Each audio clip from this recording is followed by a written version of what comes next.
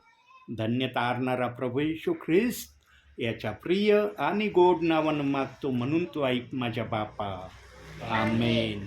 हे आमच्या स्वर्गातील बापा, तुझे नाव पवित्र मानले जाऊ, तुझे राज्य येऊ, जसे स्वर्गात तसेच पृथ्वीवर तुझ्या इच्छेप्रमाणे हो. आमची रोजची भाकर आज आम्हाला दे, आणि जसे आमचे विष्णू आम्हाला सोडले आहे तसे तू आमचे विष्णू आम्हाला सोड. तर आम्हाला परीक्षेत आणू नको, तर आम्हाला वाईटापासून सोडव, कारण की राज्य, सामर्थ्य आणि गौरव ही सर्व काळ तुझीच आहे. आमेन. प्रभू येशू रक्त की जय. प्रभू येशू रक्त की जय. प्रभू येशू रक्ताचा जय जयकार असो. आमेन. देवबाप खूप आशीर्वाद देव या दोन लहान मुलांना. सर्वात मोठा आवाज या लहान मुलांचा होता. तुमच्या आवाजापेक्षा या दोन मुलींचा आवाज मोठा होता, आणि सगळा आवाज याच्यात रेकॉर्ड झाला आहे आणि परत तुम्हाला ऐकायला मिळणार आहे.